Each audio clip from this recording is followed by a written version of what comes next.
sixth and final installment of the Trojan War that we've been going through the entirety of the saga.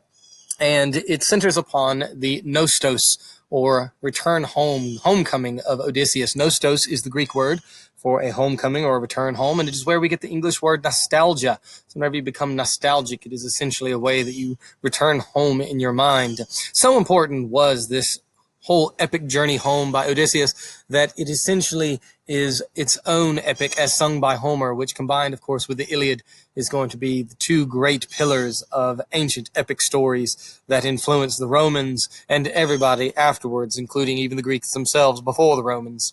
Nevertheless, the story is told in the Odyssey as sung by Homer is going to be one essentially told in three parts. One is the beginning of the story where we center upon the people that Odysseus have left home, which of course is his faithful wife Penelope and his young boy who is now growing into a young man, Telemachus. Then it begins somewhat in medias res of the story of Odysseus and that he's almost at home. He has been, of course, recovered on a shipwreck, or really just he's washed ashore, and he is able to tell the story of his adventures of what has happened before then. And then after he tells of the stories of how he has come to the point of where he's almost home, he is assisted home. But nevertheless, let's go ahead and go through it. The, of course, story is going to be traveling to Ithaca. Ithaca, as you see at the left part over here, is this teeny tiny little island in the west of Greece, and that is the location that he is taking his time. It's going to take him 10 whole years in making his way through the Aegean Sea, and actually is going to go even further in the Mediterranean in all of his wild travels and his travails.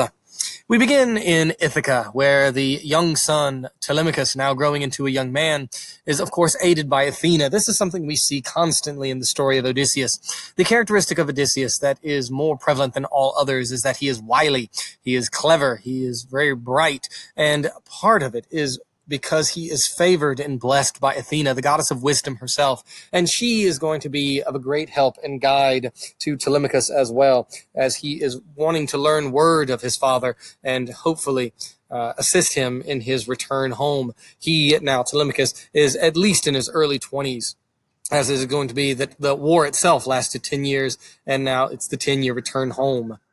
Penelope, meanwhile, the faithful wife, is besought by suitors, men who are wanting her to declare after so many years that her husband Odysseus is dead and marry him or any of the suitors, and thus allow them to become the new king of Ithaca. She won't hear of it, though. That is her number one characteristic. She is faithful, and she remains loyal to Odysseus in her belief that he will return home. The suitors are led particularly by one fellow who is rather aggressive named Antinous, and she, however, has come up with this plan telling to them that she is weaving a tapestry for her for her parent-in-law, and as such she will not choose any of them until it is done. Secretly at night, of course, she is undoing the tapestry and making it to where it will never be done completely. Telemachus, however, is aided at this time. Without a father to guide him and to bring him up, however, he does have someone almost in the place of his father, a fellow by the name of Mentor, who is going to help guide and assist him in his, obviously, coming of age. And to this day, we call people of this nature who help to guide us in our lives that are not necessarily our parents, our mentors, named after this individual who, of course, will advise Telemachus and let him know you need to go out and look for your father and see if there is word of where he might be, as most of the other Greeks and the Greek kings have obviously already made the return home. One of the first places that he heads to is Pylos, right on the mainland of Greece down here, and what we call the Peloponnesus, which is this main large part connected by a very small isthmus with the rest of Greece, the Isthmus of Corinth. And he visits, of course, Nestor. Nestor was involved in the entirety of the war, but did not fight because he was too old. But in his age, he had quite a bit of wisdom, quite a bit of experience, and was an advisor. And he seeks news of his father. Of course, Nestor does not know his whereabouts, and so he heads on to, of course, Sparta. Sparta, as well, as you can see as in the map, is also in the Peloponnesus, and it is there that he is going to visit, of course, Menelaus and Helen, the returned queen, looking for news about Odysseus and others. He learns of the fate of Agamemnon. Remember, when he had returned home, he was killed by his wife, Clytemnestra, along with the girl that he brought home with him, Cassandra, who nobody believed when they gave the warnings. And by the way, I'm leaving out quite a bit of details, and I apologize for that, but I'm just trying to truncate the story to where it is a bit more manageable. Meanwhile, it is at this point in the Odyssey's telling that we are at the court of a people known as the Phaeacians, where Odysseus, having lost all of his men, having already then been in route for 9+ years, is rescued by them. Nausicaa, the young princess, found him washed up on the beach, brought him to her father Alcinous and her mother Arete, which is a Greek word in and of itself that means excellence, and they then are going to be the ones to assist him to get home. But in the tradition, the epic tradition, much like what you see with the Aeneid and Aeneas telling, of course, the story of the fall of Troy and his own travels to Dido at a great banquet, so also does Odysseus then recount where he has been and what he has been doing. And it's at this point then we go back to the start of his departure from Troy, as he tells to us, to the Phaeacians, to Nausicaa, the, of course, princess, Alcinous the king, and Arete. Then the first people that he and his men encounter are known as the lotus eaters. These are people who eat a plant known as the lotus, but it's almost like a drug, in that when his men eat of these lotus, they, of course, the men no longer care about returning home. It's like they are literally drugged and don't care about anything. And so Odysseus, of course, has to force these men to abandon eating of the lotus and abandon these lotus eaters and return on their way back. Now, in some ways, the most famous of the stops of Odysseus on his way is on the island of Sicily, the island of the Cyclopes, and in some ways the cause of the entirety of his search and unsuccessful journey home, because this Cyclops, whom he encounters, whose name is Polyphemus, and remember that Cyclopes have this one large eye in the middle of their forehead, is the son of course, Poseidon, the sea god. And what Odysseus does to Polyphemus will enrage Poseidon, and Poseidon will be that force causing him not to make a successful journey, much in the way that in the Aeneid with Aeneas, Juno is what causes Aeneas not to be able to make his way and his destiny. Meanwhile, this is then the full of the story of Polyphemus. Polyphemus, when he returns to his cave, he finds that Odysseus and his men have, of course, gone into it and have begun plundering it. Odysseus is always on the search of supplies and food. He flies into a rage. Polyphemus demands to know who they are. Odysseus, being, of course, clever, claims that his name is Udes, which, of course, is the Greek word that means no one, nobody. Well, Polyphemus, enraged by their actions, takes a couple of Odysseus' men, batters their head on a rock, and eats them immediately. He, of course, says he likes Odysseus and claims that he will eat him last. Odysseus is in trouble, as are his men, because when Polyphemus goes out and tends to his flock of sheep, he, of course, rolls a whole huge boulder in front of the cave, disallowing Odysseus and his men from being able to leave. Well, Odysseus comes up with a plan. That plan involves making wine. And here you can see, when they make this wine, they give it to Polyphemus, this brute, this animalistic monster, and who, of course, doesn't know of the power of wine and abuses it, becomes drunk, and falls fast asleep. When he falls fast asleep, Odysseus then gets a large stake, sharpens it to a sharp point, hardens it in a fire, and skewers the eye of the Cyclops, where the Cyclops becomes blinded. They, of course, hide in the corners of the cave. And so when, in the subsequent days, he allows his sheep to go out, his sheep then, he holds his hand over them to make sure that the men aren't sneaking out with the sheep. And so the plan that Odysseus and his men come up with is they tie themselves underneath these sheep. And when the hand of Polyphemus is on top of the sheep, the men escape underneath. And when finally Odysseus and his men are free, they taunt Polyphemus, and Polyphemus runs to the other Cyclopes. And when the other Cyclopes demand from Polyphemus, "Who has done this to you?" he gives the name that Odysseus had given, nobody. And they all, of course, shrug, and thus it is the fate that Odysseus is able to escape and Polyphemus is duped. The next stop, and we are not hitting all of the stops of the Odyssey, but again, trying to keep it a bit shorter, is Iolia, the land of the winds, and Iolus, the king of the winds, gives to him a bag. And in the bag is all the winds, or are all the winds, that would prevent him from returning home. And the only one that is left is Zephyr, the west wind, who blows him toward Ithaca. But as they get close to Ithaca, all of his men, with Odysseus asleep, think that there is gold and silver in the bag.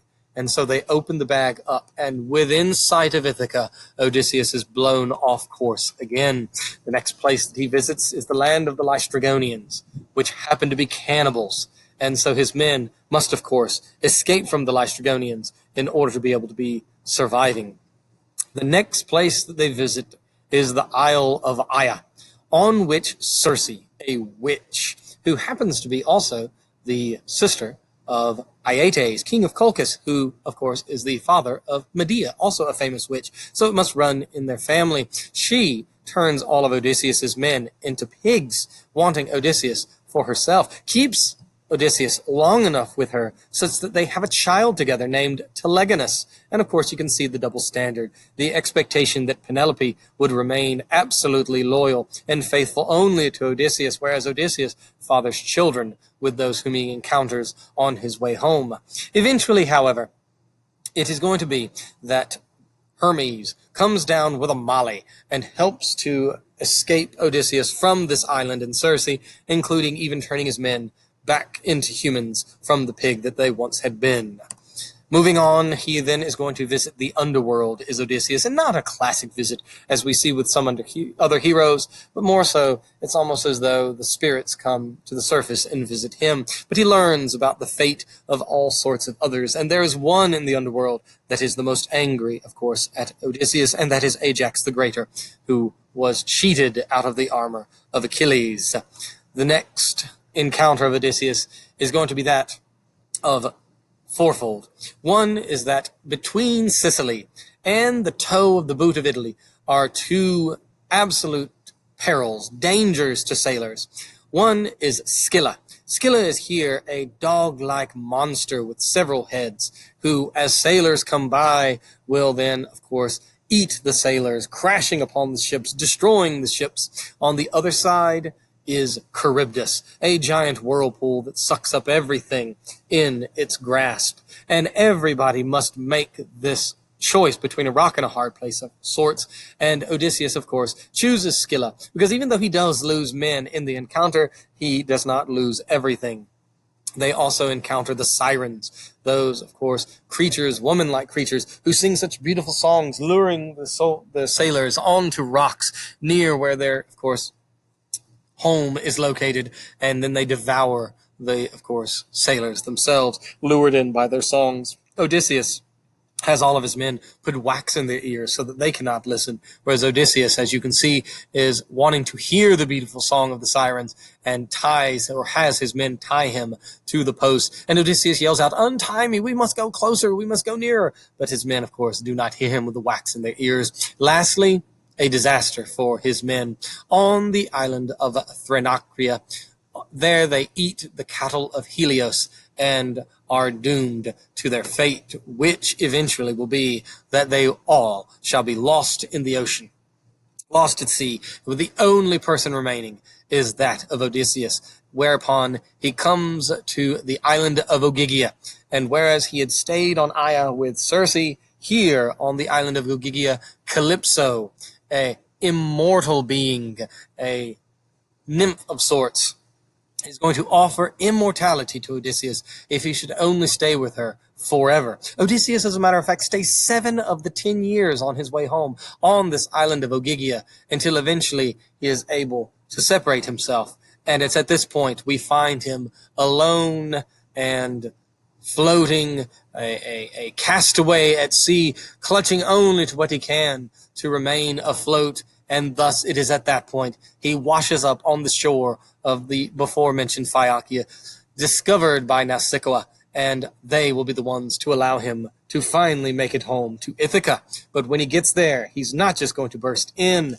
Instead, he is going to plan his revenge upon those who were pressuring his wife, and he does not reveal to anybody who he is. There are those who recognize him when he arrives.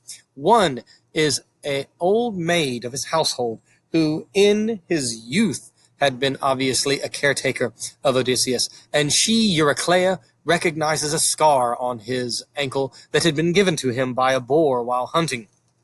Another that recognizes him is the swineherd.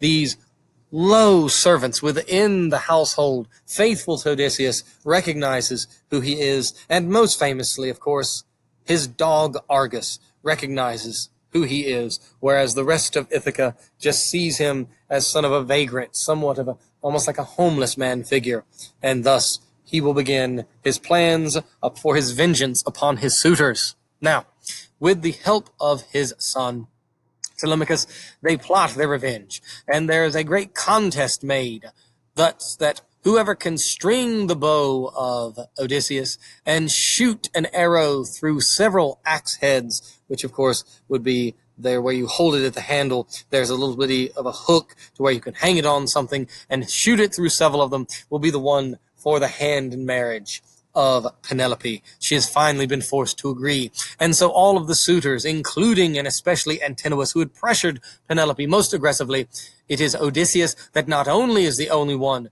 who has what it takes to string his own bow, of course, in disguise, but he also then uses that weapon to lay low, to slay all of the suitors who had been pressuring his wife to abandon him, declare him dead, and remarry. Now, Penelope at first is not convinced that this is indeed Odysseus. He has been gone 20 years. She can hardly recognize him. And so, Penelope, wanting to trick this man, says, hey, I tell you what, I can't accept this. I can't do any of this that you're requesting until we can move the bed out of our bedroom. And so Odysseus then flies into an anger and says, who in the world has moved this bed? It is an impossibility, because they have built the home, they have built the room around this bed that he has made out of an actual olive tree. And so the bed is unmovable. It is within the actual place to where, of course, he and his wife belong. And it is at that point that she, of course, accepts the fact that it is indeed Odysseus returned home. And finally, his long journey of that 10-year period is finally over. Now, later, of course, as I mentioned in the slide, I didn't say it, but it was there to be read, Odysseus will eventually be killed tragically by the very child that he had with Circe, Telegonus. But that is for another part of the story and another time, such that now brings to an end the story of Odysseus, and thus the story in many ways of the Trojan saga. All that happens afterwards now is a part of another story. But remember that all of these details and all of these stories were not only a part of the Iliad and the Odyssey, but all stories of the Trojan War and others as told by playwrights in classical high Greece during the glory days of the 400s, as well as so many others on throughout the ages and centuries into ancient Rome and afterwards as well. Hope you enjoyed the Trojan War, and now we move on, of course, to the story of Aeneas.